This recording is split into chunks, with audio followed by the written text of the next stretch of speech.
जब से पुल निर्माण का कार्य शुरू हुआ है, जब पुल का प्रारंभिक डिज़ाइन जो था उसमें शहर की तरफ लिंक रोड का प्रावधान था।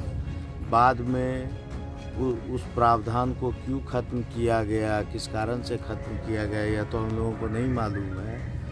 लेकिन हम लोगों को की तभी से यह मांग रही है कि हमारे सुल्तानगंज शहर की तरफ भी लिंक रोड होना चाहिए।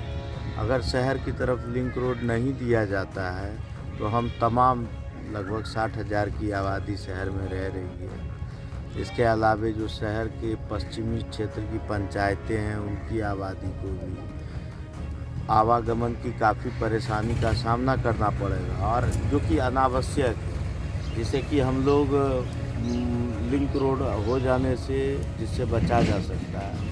तो सरकार को यह चाहिए कि हम शहर वासियों की सुविधा को ध्यान में रखते हुए एक लिंक रोड शहर की तरफ दिया जाना चाहिए। दूसरा बिंदु है कि जो शहर की व्यावसायिक गतिविधियां हैं, अगर शहर की तरफ लिंक रोड नहीं हुआ तो शहर की व्यावसायिक गतिविधियों पर भी इसका बहुत ही नकारात्मक असर पड़ेगा। शहर सूख जाएगा, शहर किसी कस्बे की तरह रह जाएगा। वैसे भी सुल्तानगंज जो हमारा बहुत ही पुराना शहर रहा है, औद्योगिक शहर रहा है, व्यावसायिक शहर रहा है, पर्याप्त ध्यान नहीं दिए जाने के कारण आज बहुत ही पीछे है। जहां इसे होना चाहिए था वहां यह है नहीं। तो हमारी यह सरकार से मांग है कि इस बिंदु पर भी ध्यान दिया जाए, व्यावसायिक गतिविधियों पर भी ध्यान दिया जाए। तीसरी जो प्रमुख बात है कि शहर में आम दिनों में भी काफ़ी जाम और भीड़ की स्थिति बनी रहती है। तो जाम और भीड़ की स्थिति को देखते हुए भी प्रशासन को यह चाहिए, सरकार को यह चाहिए कि वेल ट्रैफिक मैनेजमेंट के पर्सपेक्टिव से भी लिंक रोड का होना अति आवश्यक है। कि जिन लोगों को मुक्तिधाम जाना है, जिन लोगों को गंगा घाट जाना है, जिन लोगों को सीधे बाजार जाना है, तो उनके लिए अलग से रिंग रोड क्यों ना बना दें जो एक ही रास्ते पर उनको उतारने से जाम की स्थिति पैदा करें। फिर जो चौथी बात है कि सरकार इस पुल को बहुप्रचारित कर रही है कि यहाँ चूँकि श्रावणी मेला सुल्तानगंज जो है एक हब है तीर्थयात्रियों का उत्तर भारत में, तो यहाँ पर उत्तरी बिहार से जो तीर्थयात्री आते हैं उनके आने जाने में सुविधा हो गंगा घाट पर।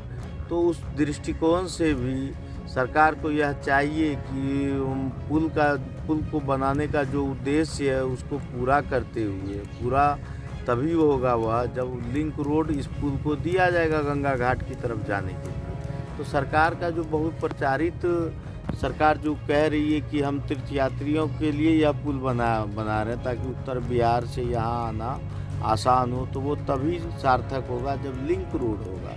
तो इन 3-4 बिंदुओं के कारण हम सुल्तानगंज वासियों की पुरानी मांग रही है, जब से यह पुल का निर्माण कार्य शुरू हुआ है, कि शहर की तरफ भी लिंक रोड दिया जाए। आज हम लोगों ने पहला धरना दिया इस मुद्दे पर, और आगे हम लोग अपने आंदोलन को और बढ़ाएंगे, तीव्र करेंगे। लोगों में इस बात की चेतना है कि अप्रोच रोड होना चाहिए, लेकिन इन कार्यक्रमों के माध्यम से हम लोग जो है तमाम शहरवासियों के साथ जो हमारे यहाँ उद्घाटन के समय में मंत्रीगण आएंगे उनके समक्ष हम लोग अपनी मांग को रखेंगे। और आगे भी जब तक कार्य शुरू नहीं हो जाता लिंक रोड का, तब तक जो है हमारा विरोध निरंतर जारी रहेगा।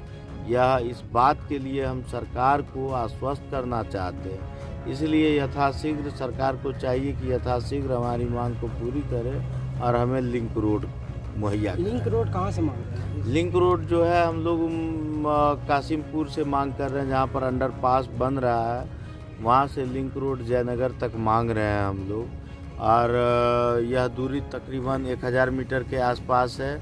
और ऐसा नहीं है कि किसान ज़मीन देना नहीं चाह रहे हैं, क्योंकि सरकार जो है जो ज़मीन का जेन्युइन रेट है वह दे नहीं रही है, इसलिए किसान परेशान है। तो अगर सरकार जेन्युइन रेट दे देगी तो किसान जो है जितनी ज़मीन दिए हुए हैं, किसान और भी ज़मीन देने के लिए तैयार है। किसान चाहते हैं कि हमारी और भी ज़मीनें आप लें और हमें रोड बना कर दें, इससे हमारा भला होना है और हमारे शहर का भला होना है।